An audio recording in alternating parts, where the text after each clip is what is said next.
not a real issue. Like I have uranium like right here on my desk. You Oh, can really? have uranium near you. Yeah, I have more than one actually. But and I have a Geiger counter too. I was doing little things. Um, What, now what, that I'm older and like can buy things, where do you get it? Amazon. You can buy uranium off Amazon? Amazon. Um,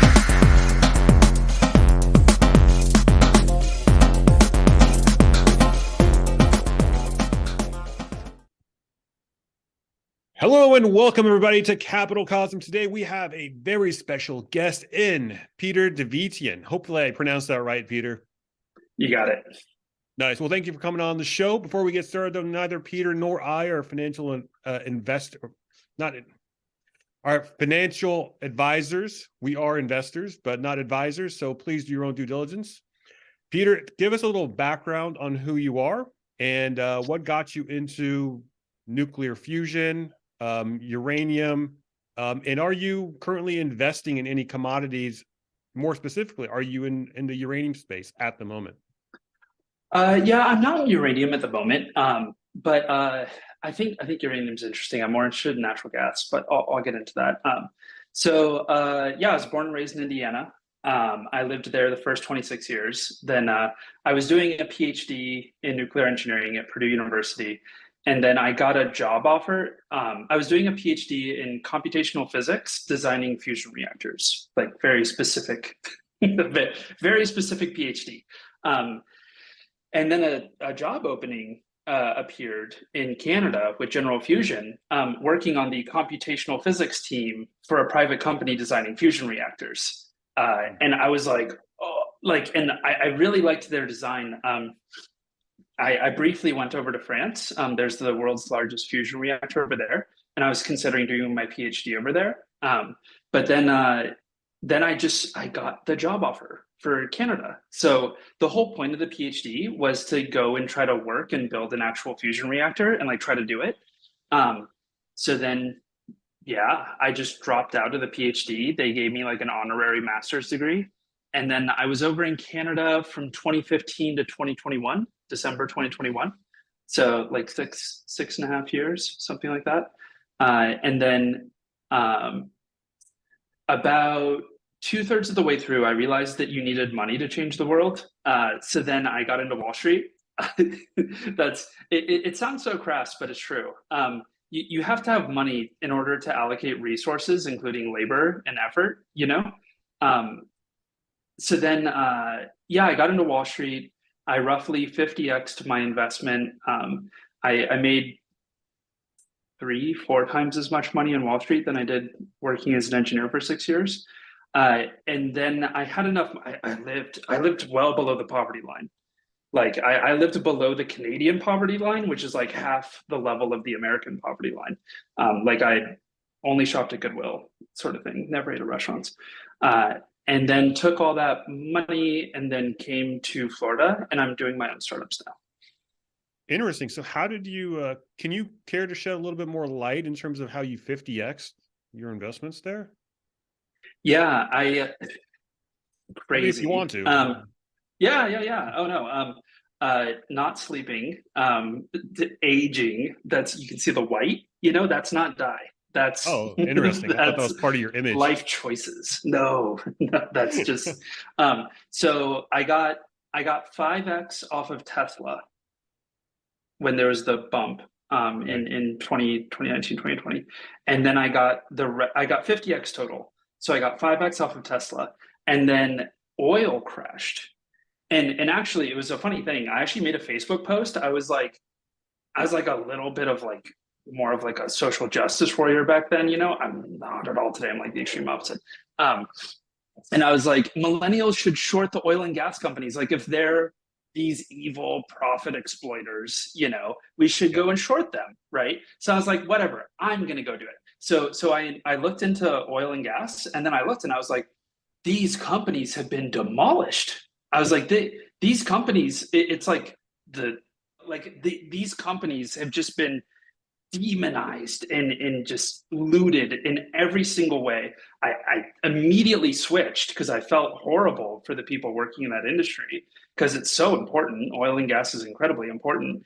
and then I went all in investing in oil and gas. So that was a funny turn. So I went 5x from Tesla, and then I went 45x in Wow. oil and gas. And then, and So wait, now I'm just, yeah. so did you take the Tesla winnings and invest those into oil and gas, or was that a separate investment? Correct. Oh, so I actually took, more than a 50x then? You take the 5x and then multiply oh, 25? no. I'm putting it on a linear graph of Got just it. Okay. like there was 50x total, and the first five of it came from, yeah. So then the 5x, I don't know, then I like 6x off of the 5x or something. Like, Got it. Yeah. yeah, Cool. yeah, Perfect. Interesting. yeah. So, I mean, it seems like you were, more on the trading side as opposed to the investing side. Yes. Yeah. Well, nice. I mean, Yes. I'm glad you pulled Yeah. it off. Yeah. Yeah. Thank you. Yeah, it's crazy. Yeah. And now I don't do risky things at all. Like now Yeah. Once you've made I, a good deal of money, you're more on defensive, I take it. but last week I was actually pure US Treasury bonds, just short term, just like Right. 2 months. I just didn't even want to play. I was like, I'm just taking my money off, like, because now I'm focusing more on the startups. Mhm. So I don't want the money to go away. Right. So, yeah, give us a little background on that. Give us, what are some of the startups that you're affiliated with, you're working on? Yeah. So I had a non-compete clause, obviously, when I was working on the fusion reactors. So I wasn't allowed to start any companies. So I've had these companies brewing for like 5 years.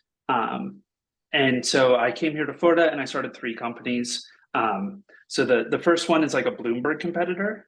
The second one is a nuclear fusion company, and the third one is an MRI company. Um, and the MRI company is just completely, I shouldn't have even started it yet. I don't know. I think it's cool. I just like thinking about it, So I wanted to put things in that area. But What exactly the does it do, the MRI company? yeah, so it's called Vitruvian imaging. I have a torn shoulder, rotator cuff, Right.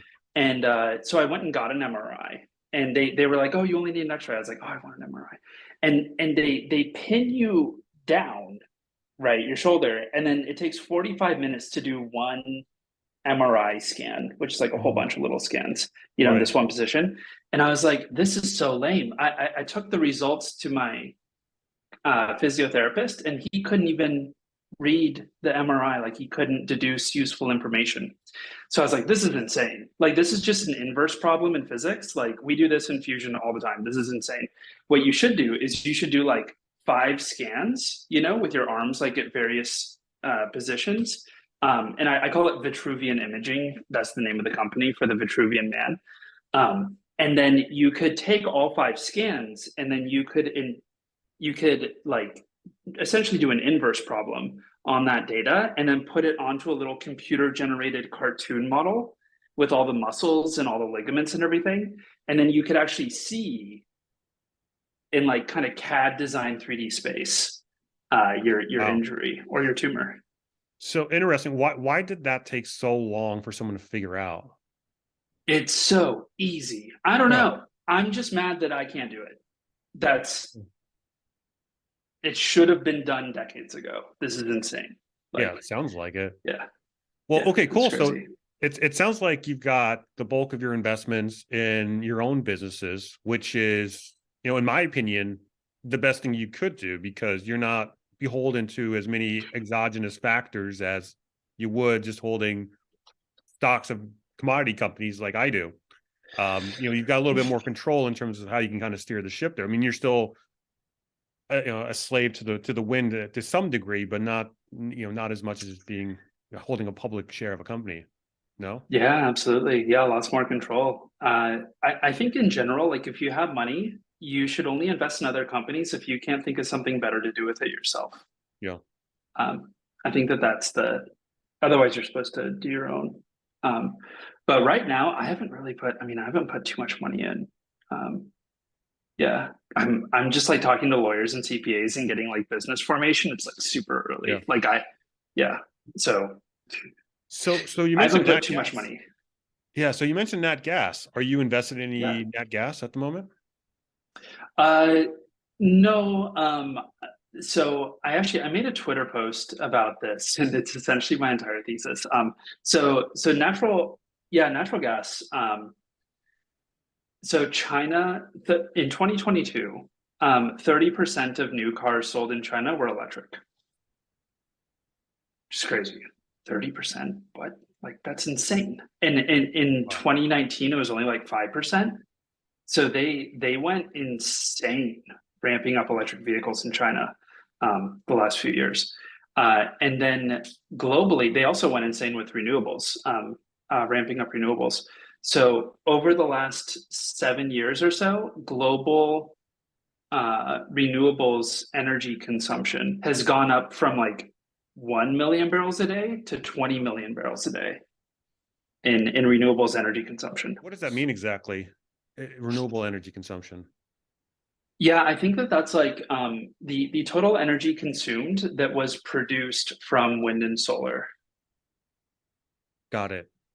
So Yeah, it's the I equivalent think to that's what it means. it's a it's a it's an equivalency statement to the number of barrels that would be equivalent to that usage, right? Totally. And Something along I those did that lines. conversion factor, so hopefully I did it right. Yeah. But I just use BPs. It's just multiplying by a scalar, you know. Right. Um, uh, yeah. Uh, so yeah, and then that put it into more familiar terms with me, and I was like, oh my God, 20 million barrels a day? That's insane. So then natural gas. Humans consume 64 million barrels a day of natural gas. Uh, 64 million barrels a day. And then we have 10 million barrels a day for 1 year of storage. So I kind of did like a kilowatt hour there, but a million barrel per day year. Uh, Wow. I just always try to put things in ways that I can actually understand because, Yeah. like, what billion cubic meters? What does that mean? You know, I don't. Yeah. It's an It's not abstraction. intuitive to me at Yeah. all. Yeah. I think that global energy consumption is like 250 million barrels a day, or like Okay. 300 around there. Um, so that's the backdrop. Okay, so then since the whole world has ramped up so much renewables, renewables are fine on a 24-hour period. That where they fail is seasonally. So if you look at like Washington State, if you look at their solar energy production, it drops by like 80% in the winter. like Yeah. This stuff isn't like base load. It's intermittent that's energy. Yeah. yeah, 80%, you know, like I don't know. So what given that there's not that much natural gas storage, it's only 10 million barrels a day for 1 year, right? Um, if you have you looked at the natural gas storage plots where No, I like haven't. I mean, if you have them ready, you can share your screen, but if not, no worries. I don't Okay. actually. Well, But yeah, so they almost go to zero. They go shockingly close to zero. interesting. Yeah, and it's like it's one of those things where you're like, whoa, wait. You're saying that thing that keeps civilization going almost goes to zero? That's what you're saying, right?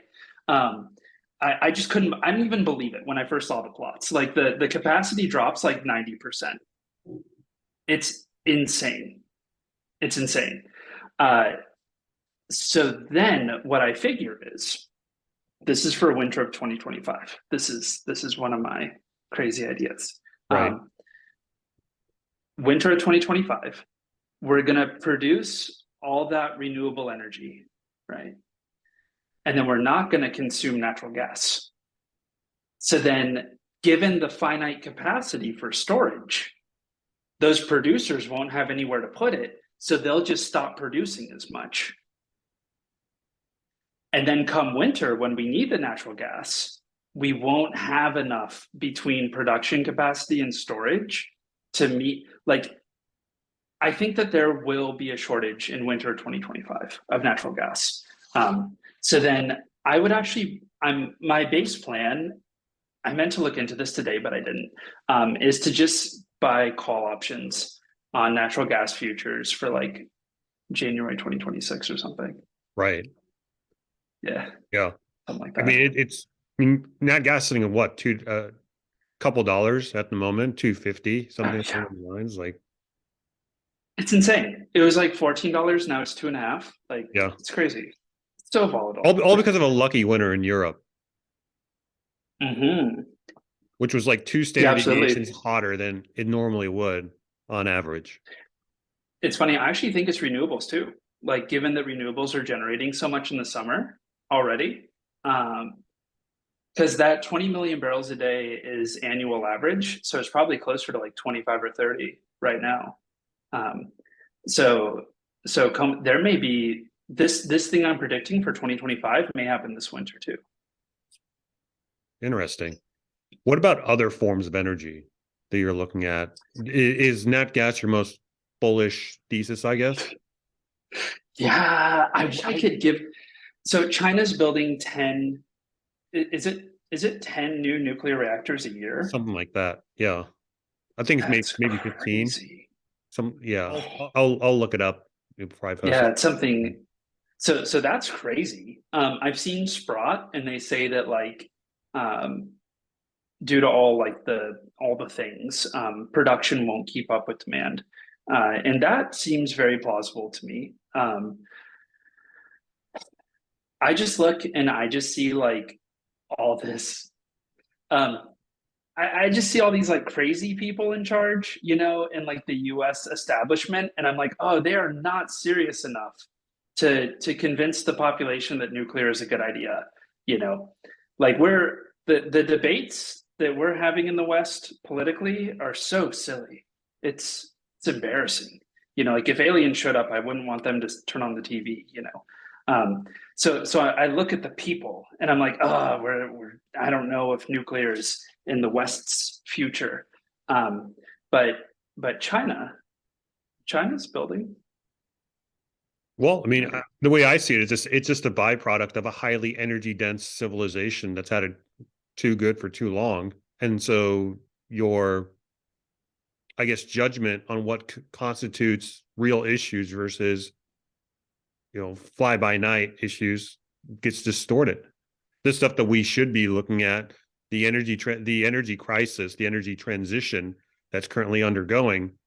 No one, I mean, the average person doesn't really care about this. They don't care about energy. They don't care about debt. They don't care about global reserve currencies. They don't even care about continuing the next generation. You Mm, know, like really. there's like zero long-term thinking in American culture and really Western culture right now. It's just Yeah. gone. And juxtapose that And with a country like China that thinks in terms of decades and even centuries. China, totally, Iran, maybe even Russia. Like these are, millennia old civilization.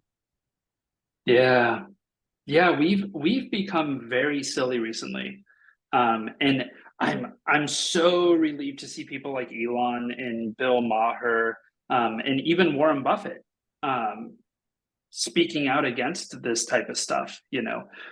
Because all of them are left. They're not moderates. They're not Has center. Buffett been speaking out against it? Uh, yeah, he there was there was some lady, like, I don't know, she's probably wearing like a little rainbow flag or something, and she was like, what do we do for like our children who are shy? Like, how do we make sure they feel included? And he was like, oh, you get over it. That's what you get over it, because otherwise you can't participate. If you feel shy, go take some classes. Like, Yeah. he's not like, oh, like little baby, oh, maybe he can become a programmer. Not He's not doing that. you know so I Yeah, like I like Warren Buffett. the way we used to take care of it 10 years ago, essentially. Yeah, and for like all of human history. It's just insane how if you just adopt the same thinking, the same lifestyle that we had that was widely accepted 10 years ago, you'd be considered a nutcase today, right? It's insane. Like, if you look through my Twitter, I have like so many strong opinions about this that like I won't. It's such a rabbit hole. I've been reading a lot of. I'm reading Lenin right now. I have Chernyshevsky, who is Lenin's. Um, not predecessor, kind of predecessor. He created a lot of the intellectual framework that inspired Lenin and Marx. I have his book right behind me. I've gotten into it, and it's like, I hope we get. I hope this doesn't continue. Like, I hope we write the course quickly. Yeah, because the logical conclusion of this stuff isn't pretty. The historical trends are really bad. Like, Yeah. if we continue down this path, like the historical trends are like uniformly bad and like way worse than anything on Netflix. Like, way worse. There's I'm trying to remember. I don't remember if it was on Netflix or not, but it was a movie called, I think, New Order. And it I haven't heard that. basically, you heard of it? Yeah, and it's No, been, no, I haven't. oh, you I haven't haven't. heard of No. it? Okay, so it's essentially a movie about what would happen when SHTF occurs. Shit hits the fan. What's that? Oh, Yeah. So, yeah. it's, I mean, it's pretty dark. I mean, it doesn't like dramatize it or glamorize it in any which direction. It just documents it in a very realistic way. And Interesting. I mean, spoilers. I mean, if you haven't watched it yet, but Yeah, no, tell me. yeah, I mean, Sorry for essentially, that audience. the military just takes over, and you've got a military dictatorship, moving forward because the chaos, the anarchy, just enables the military to just I see. run carte blanche. But it's if you haven't seen it, I'd recommend watching it. It's just because it seems like a very un-Hollywood, just a very realistic, interpretation of what Oh, could that's happen. cool. Yeah, Is it like specifically like what America could turn into? it takes place in Mexico, and it looks at, Okay. yeah. So it chronicles these elites in Mexico, and once Okay. this civilization is effectively crumbling around, um, in the movie.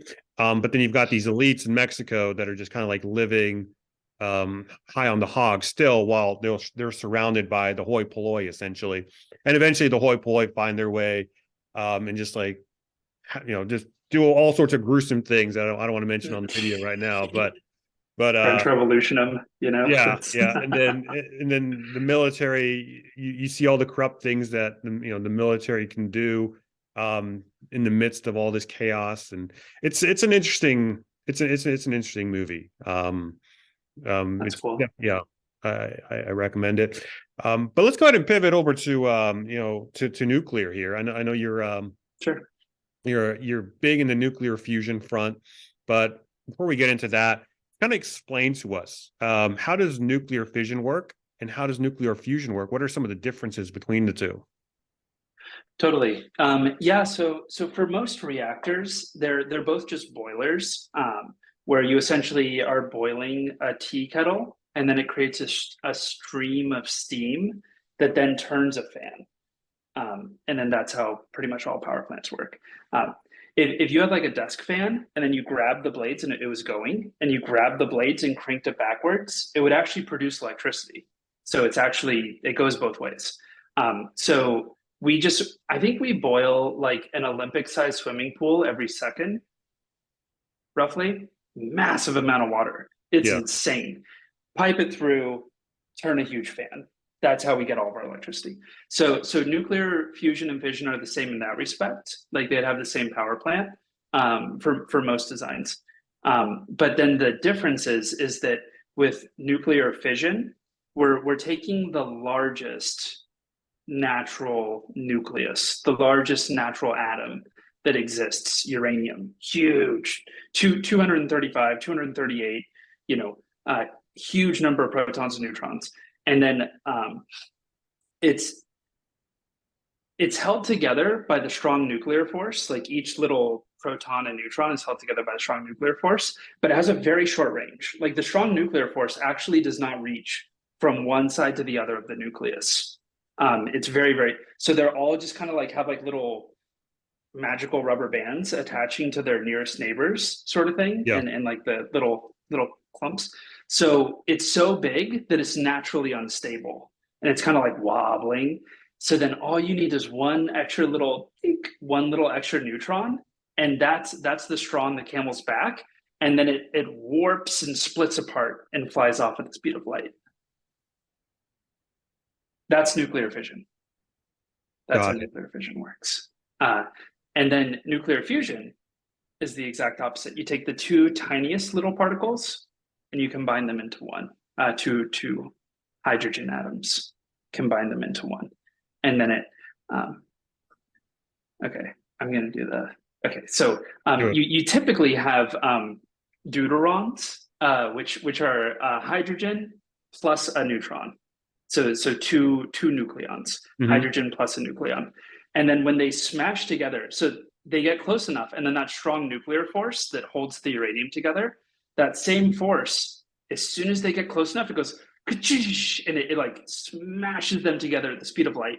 And then one of the neutrons breaks out. It just breaks off. It's like a rock chipping, and it's going off at the speed of light. It has an insane amount of energy. So the strong nuclear force here is the common catalyst between fission and fusion. Correct. They both are releasing energy from the strong nuclear force, and that's why they have so much energy. Yeah, that's why the reactions release so much. Yeah, and for the audience as well. So the strong nuclear force is one of the four main forces, I guess you'd call it, in the universe. The weak nuclear force being another one, but then you also have gravity. That's also one of the main forces, then electromagnetism as well. So just wanted to kind of show the significance of the strong nuclear force. It's not just, it's one of the four fundamental forces in the universe. Correct. All combustion is rearranging electrons on molecules using electromagnetic forces, the electromagnetic force. And then nuclear is the only one that harnesses the strong nuclear force. That's why it has so much energy. What about the weak nuclear force? What is that exactly? Like, can we use that to harness any energy from? So I should understand this way more than I do. My conceptualization of the weak nuclear force is it pretty much is the intermediating force for like beta decay. If you have like a neutron and then a negative charge flies off, which is essentially an electron, then it can become a proton. And neutrons are actually intrinsically unstable. If you have a free floating neutron just like going through the universe, it will decay in about I think it's like 12 minutes. It will decay into a proton in about 12 minutes. And the forces that dictate those inner dynamics, my understanding is those are the weak nuclear forces that do those. Gotcha. So with nuclear fusion, how would these react? So you explained how the difference between fission and fusion is, but are there any differences in terms of energy output that we would see from fission versus fusion? Yeah, it's funny. So like per unit mass of fuel, fission is like 1,000,000 times as powerful as fossil fuels, like all the candles, rockets, natural gas, oil. Those are all fossil fuels, all hydrocarbons. And then nuclear fusion is about 10 million times is energy dense in regards to mass as the fossil fuels are. So it's like, it's like a factor of 10, but both of them are like so, for all intents and purposes, they're like head and shoulders above the rest. They're both up there with each other on a log plot. They're right next to each other. So how far are we to adopting nuclear fusion, and what does it mean for nuclear fission once that happens? The funny, I never really hear people ask that second question. So it's one of those things where it's like we have people pitching and we have people swinging, and then it's like, when is a home run going to happen? And a home run has never happened before, so we have these startups. I think there's like 30 or 40 startups now. A few went bankrupt recently. when I started at General Fusion, there was only 4 startups on the planet. It's crazy. So it went up a factor of 10 in the last 7 years. Uh, so there's like 40 startups. I'm not hyper confident in them. I've surveyed them, like they're none of the startups are me looking at them and it's like, oh, that's a sure shot. That's just like, you know, putting the battery in the car. That's no such company exists in my mind. There's no such company that has successfully demonstrated that they have a design that will work. Um, but a couple of them, it I look at it and I'm like, it's pretty cool. Like I like MTF, magnetized target fusion. That's what General Fusion does. Um, it's just because you can make the reactor for so much cheaper. Mm. It's just cheap. Like if you have like NIF, do you know NIF? No, I don't. Okay, so NIF is the second most expensive fusion experiment on the planet, and it uses like 3 football fields of lasers stacked 100 feet high. So actually, like the ruby sapphire is probably not ruby, whatever whatever the crystal gain medium is. It's 3 football fields and 100 feet high. It's insane. Wow. It's like all other lasers on Earth combined and multiplied by 10. It's insane. Are there pictures of it? Are there pictures of it online? Totally. Yeah. There's movies. Yeah, feel free to look it up. It's super cool. NIF? I can narrate while you look it up. And so they just have this like massive laser, just insane laser. You could shoot down spaceships, and they have it all just go down on a teeny tiny pellet like this big, like a centimeter, and then it compresses it and it actually gets nuclear fusion. Interesting. So yeah, that's it. Here. Yeah, that's the inner chamber. What would be a good one? If you scroll down a little bit, on like the other side. Okay, so that gray one, on the left-hand side. So this is a tokamak. Wait, can I annotate? I think I can annotate. Yeah. Okay. Oh, cool. Okay. So scroll down over here. There was one over here that was a good one. Oh, on the left side? Yeah, on this side. Yeah. Okay, so these two. Okay, so this is like the massive facility. This is like the big laser right here on both sides. And then this is that. That's what this is. This guy right here. Gotcha. So usually a laser is like the size of like a shoebox. God. This thing is insane. That is it's crazy. Cool. So then they take all that laser, and if you scroll up a little bit, I think they had a picture up there. Yeah, okay. So then this guy. So then all of that laser just gets routed down, routed down into here. And then there's just like a teeny tiny little, I hope that name tag goes away. There's just a teeny tiny little pellet here that's like 1 centimeter or less. And that massive laser all hits concentrically on that. That's NIF. That is very expensive. Yeah, I expect so. Well, I mean, what was the cost? What was the cost of building this thing?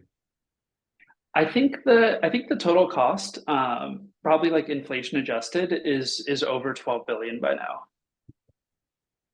Okay, doesn't seem that expensive compared to what it does. I don't know if it's produced 1 kilowatt hour of energy yet. Oh, okay, never mind. So that's one extreme. Then the other extreme, you have ITER, and that's just like the magnet version, and that's like $20 billion too. And then MTF is kind of in the center, and it's the cheaper designs. So I bet there's going to be some commercially acceptable designs in the middle, and that's what General Fusion did too. That's what drew me to General Fusion, because their reactor was, I could have gone to France and lived there, when I was 26 years old. which who wouldn't want to do that, you know? But the reactor in Canada was so cool. I was like, oh, they figured out so many things. Like, so yeah, you know, paying homage to my alma mater, you know, General Fusion's great. Nice.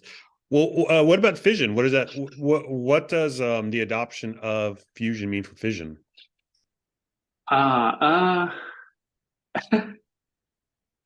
um, I mean, they're both highly so dense, like you put it, right? So, I mean, if you look at energy utilization over the past 200 years, we've never, we've always stacked more energy dense sources on top of existing sources. So like we're burning more wood today than we did 100 years ago, for example. And we never completely do away with one energy source in favor of a bigger, more highly dense energy source. We just stack it on top, right? and we all have chimneys, you know, like we all have fireplaces, like they're great. I think that for whatever price point fusion exists at, it will wipe out fission. Any fission above that price point, it will wipe out over the long term. But then if there's room for fission at a lower price point, that'll continue for a while. And who knows, maybe fusion may never you know, we may not get it in the next 20 years. It's possible. Yeah, I mean, Doomberg puts it really eloquently. He says, if we were to discover nuclear fission today, it would be considered a remarkable breakthrough that would be life-changing for humanity. Because it would effectively solve everything. It would effectively solve the energy crisis, energy shortage, all this stuff. Totally. Yeah. Yeah. What about fusion is crazy. Yeah. Like the consequences of fusion, we could like reroute hurricanes. Like it's crazy if it was cheap. Wow. We can reroute hurricanes. If it was really cheap, you know, like it's so funny. It's all just price, you know. But we have infinite fuel. We have quasi infinite fuel.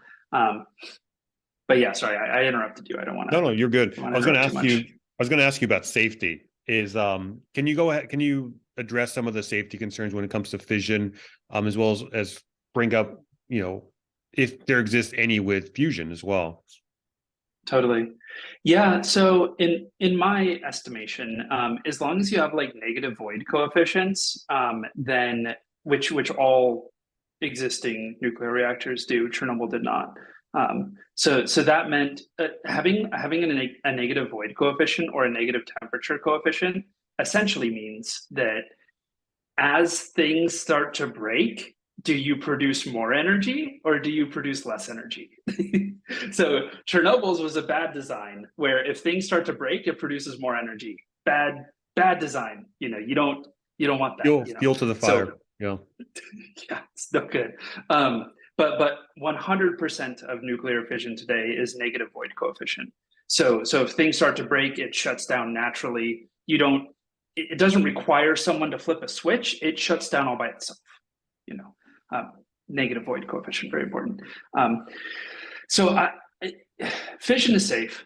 The only real concern, I think the concerns break down into three regions for fission: radiation, environmental, and proliferation. Radiation and environmental are completely fake, and that's just propaganda. It's just not. They're not real issues. They're like, if you go, it's just not a real issue. Like I have uranium like right here on my desk. You know, you can really? have uranium near you. Yeah, I have more than one actually. And I have a Geiger counter too. I was doing little things, you know. Now that I'm older and like can buy things. Where do you get it? Amazon. You can buy uranium off Amazon? Oh my God, I lost my uranium. Oh, there it is. Yeah, just got like some yellow cake right here. You know, wow. It's super cool. It's like, yeah, you can buy it on Amazon. Wow. I need to give me a slice of that yellow cake. You know, it'd be good for marketing purposes for the channel. Yeah, absolutely. Here's my yellow cake. Just don't eat it. You know, that's So fission is completely safe. I do actually view proliferation as a real concern. So if you have an unstable country and then all of a sudden like there's like a crazy extremist regime change and then they go all out on trying to convert your fission facilities into a bomb. So for unstable countries, and you want to have something that's fair, you want to have an energy source that everybody can use. You know, you don't want to be like, oh, like you're not allowed to, you know, country over there, and we are. But that's kind of what you have to do with fission because of that proliferation risk. So that's kind of awkward. But with fusion, nobody has discovered a way to make a fusion weapon without using fission. That has not been invented. And ironically, that's what like all the startups are trying to do, which is kind of funny. You know, that's a set, right? They're trying to get fusion without, you know, but then the startups are just trying to get like they're just trying to get like fusion to happen at all, which is very hard. So one thing that's really important, and it's very true, and it's critical on this issue. Fission is easy to start and hard to stop. That's fission. Fission is easy to start and hard to stop, right? Okay. That's why we made a bomb out of it, and that's why it was so easy to make a bomb out of it. Making a bomb out of nuclear fusion is intrinsically difficult because it's very hard to stop. It's very hard to start. Nuclear fusion is very hard to start. You have to put in a massive amount of energy. You have to give it all these special perfect conditions the entire time. It's very hard to do. That's why we haven't done it. And it's very easy to stop. If just one little thing goes wrong, you know. So if a country had fusion power plants, they wouldn't try to make a fusion bomb. They would try to make a fission bomb because it's so much easier. You know, so nobody would ever try to make a fusion bomb. Like like having fusion power doesn't increase proliferation risk because fission is the way to go. So yeah, so then fusion doesn't have the proliferation risk that fission does. Gotcha. How long are we away from seeing nuclear fusion come on the table?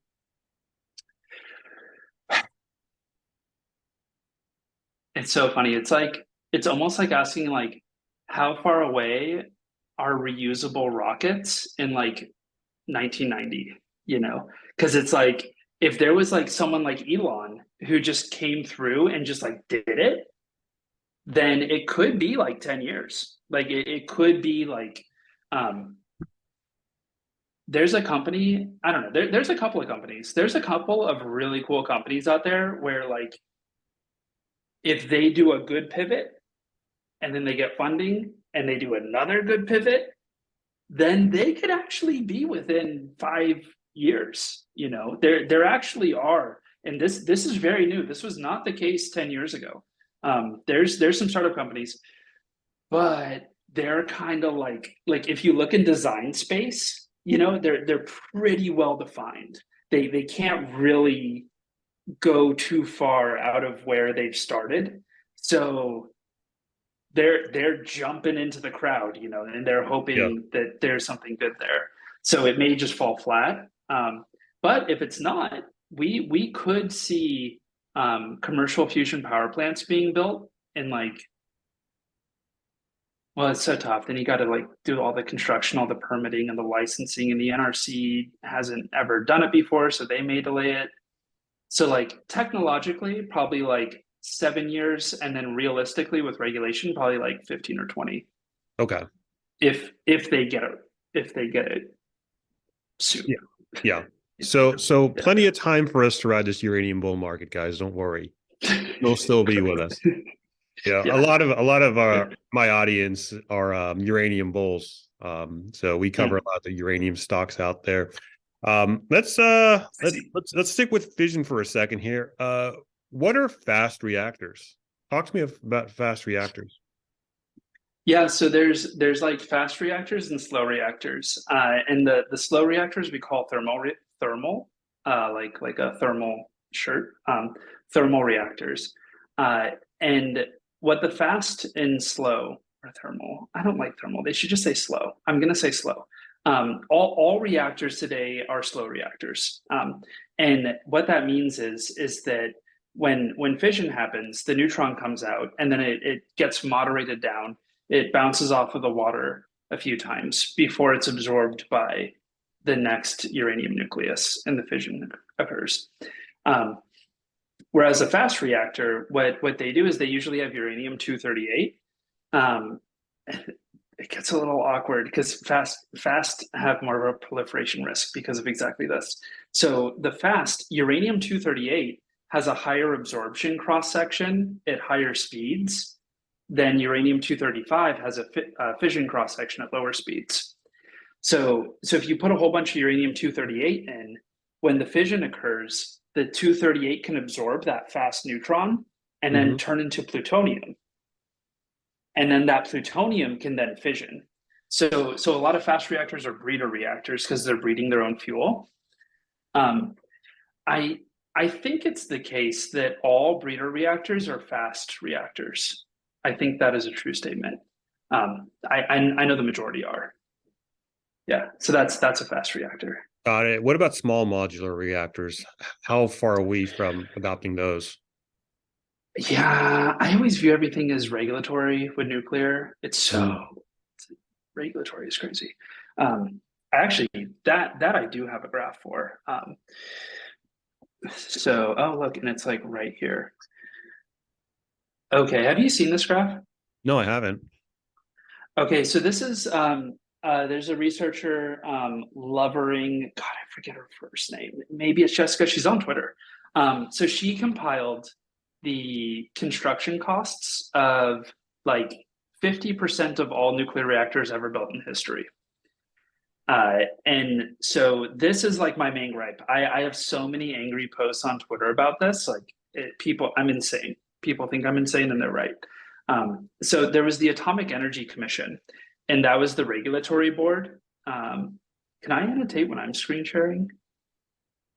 Can you? I don't know. I don't think it'll let me, but maybe I can do this. Okay. So the Atomic Energy Commission, the AEC, it's not going to work. I'm not going to try to do that. The AEC was the regulatory body for American nuclear from the 50s up until 1974. And like the Stop Oil people or like the Greta Thunberg, those types, So those types still existed. They've existed for hundreds of years. And they were like stalking the commissioners. They were showing up at their kids' schools. They were writing mean news articles about them. They were calling them like terrorists, So those people, with all the derision I can possibly muster, were attacking the AEC commissioners relentlessly. And it was the AEC commissioners who said that nuclear will be too cheap to meter. They were optimistic about nuclear. But eventually, those people, I call them like anti-American environmental extremist Marxists. That's what I call them. AAEEM. They won. Nice. And they got the Atomic Energy Commission shut down, and then the NRC was formed in 1974. Yeah. So it took a couple of years for the NRC to do the relicensing, and then the price has just skyrocketed ever since. I mean, you could juxtapose an exponential curve on that graph. Yeah. Quite easily. And then they killed it, and they killed nuclear. Not going to save those changes. But yeah, this is a great graph. So pretty much that's what I see for the small modular reactors. Is the main thing holding them back is regulation. Got it. As does regulation with a number of other things as well. So yeah. Well, yeah, we're coming up on time. Yeah, so we're coming up on time, Peter. I want to be respectful and mindful of your time. Thank you so much for coming on. Where can people find you before we sign off? Yeah, Danny, thanks so much. I'm on Twitter. crazy posting all the time. And it's just my full name at Peter Devietien, which is not the easiest thing. Yeah, If I'll put I it was in the more tech description savvy. below. Okay, yeah. And I'm pretty much only on Twitter. I don't do like anything else. I'm just a crazy Twitter guy. Cool. So we got you before you started blowing up on the internet. Yeah. Yeah, hopefully that happens. Yeah. Yeah. We'll You'll see. have a million subscribers, the entire gambit. Yeah. Oh, yeah. Do I want that? Well, thank you so much. I appreciate you having me on. This is great for me to talk about these things, and it's nice to not talk about earnings for once. So Well, yeah. glad I provided an outlet. I like to call my show, therapy hour for my guests. You can just talk about whatever you want and That's just get cool. whatever's off your chest there. Any parting thoughts before we sign off as well? No. Yeah, no, nothing. I think you let me Yeah. speak my mind the whole time. I appreciate it. Yeah, we covered a lot of ground, so really good stuff Yeah. here. So if you enjoyed this episode, guys, be sure to leave us a like, comment down below if you agree or disagree. Also subscribe to the channel if you haven't already. With that said, I will see you in the next video.